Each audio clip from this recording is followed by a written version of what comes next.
So it's back to school season. You know, my kids are already back in school. I know some places don't go back for a little bit, but I thought this would be a perfect time to do a couple of simple back to school, I can't even talk today, I sound like Marsha Brady. Back to school doodles for your planner, whatnot. They're gonna be super simple. They're not gonna be anything fancy. Anybody can do these with a little practice. I'm just using some cardstock to practice on and a Papermate flare. Well, I'm going to start with the first thing that comes to mind for me when I think of back to school, and that's an alarm clock. Now, I'm not going to do a digital one. I'm going to do the old-fashioned one because they're easy to draw. You just start with a circle, or what approximates a circle, and then do another circle on the outside. And then you can do like a little bell on top. Again, this is super janky. You can write all the numbers on. I don't do that. I'm fucking lazy. But I'll just do the hands, the minute hand, and the hour hand at a time resembling 7 o'clock because that's the time that my kids usually get up to go to school. And then you can add a couple of lines with a little like bloop on the end to approximate the, feet.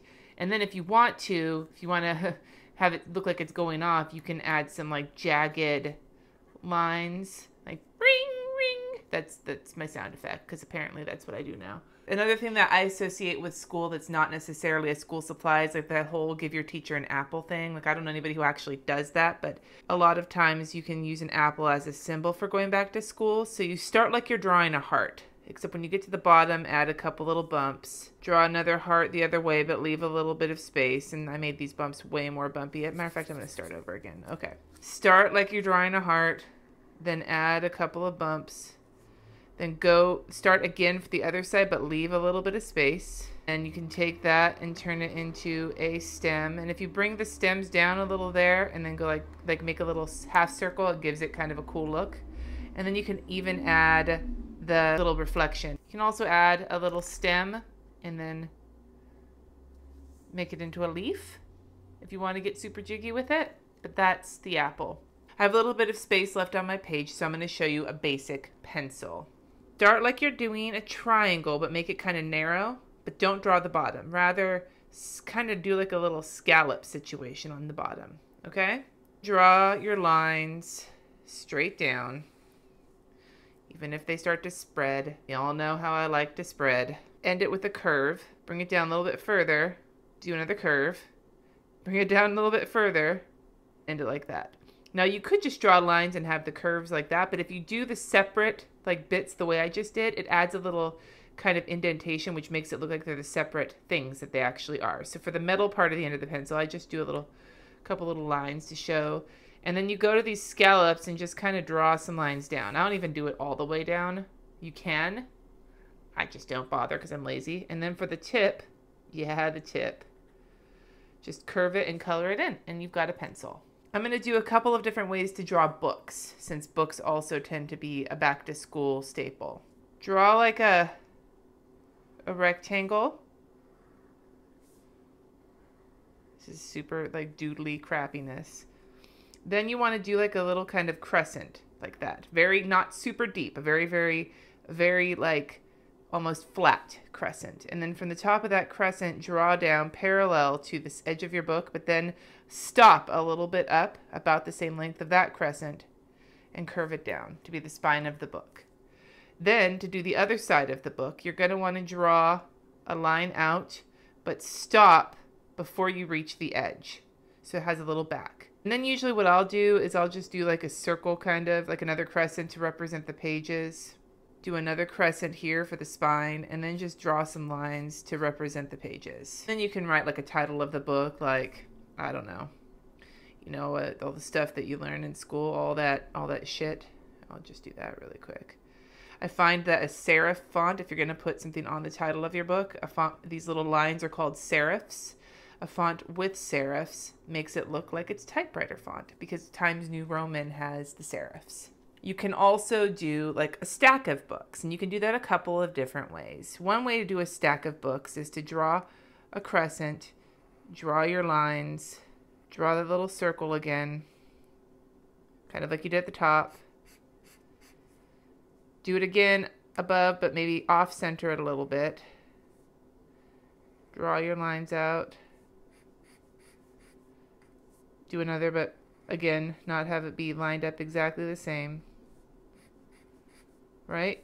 And then you do from the top, you pull it out like this. And if you don't know about perspective drawing, that's basically what's going on here. I'm not going to do a whole situation on perspective because I just don't have time for that today. But you see how I'm kind of just drawing these lines out? Whoops, close enough. You draw the lines out to imagine. So see how I did this? I drew basically like a, what is that, a parallelogram? Something like that. You draw that shape to represent the top of the book, bring it down, and then just imagine you're doing the same thing for each book below it. And then you can even add a little like little table area, you know? That's a stack of books from the side where you see the pages. An easier stack that we should talk about here is draw 2 crescents and connect them like this. Idea where you're staggering them, 2 crescents and connect them.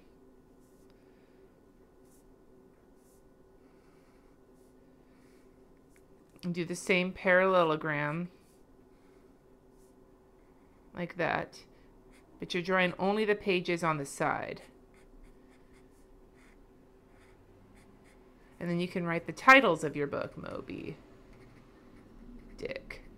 I said Dick, or whatever the titles. And that could be like a stack of books going sideways.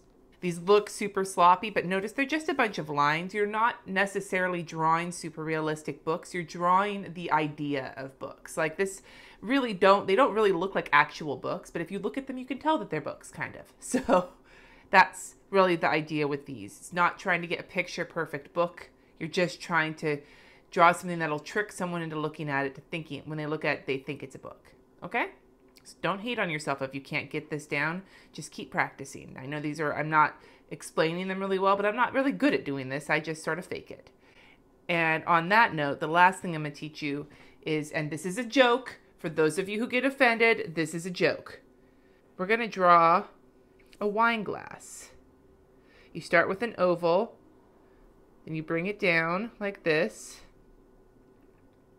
You can kind of close it up. Then you bring your lines down. You start with a curve from the top and bring it down.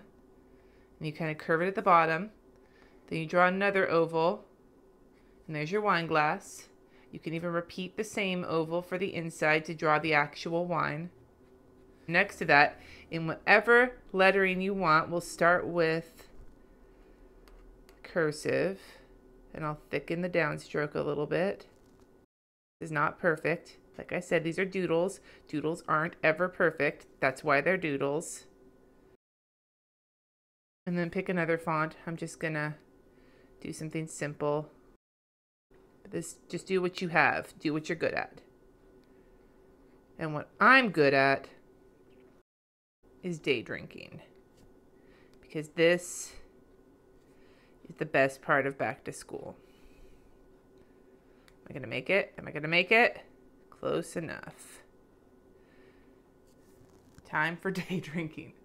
You're welcome. These were some of my favorite little back to school doodles for your planner. I hope that you were able to take something away from this. Remember, when you're doodling, it's all about just doodling as much as you can. Doodle, doodle, doodle.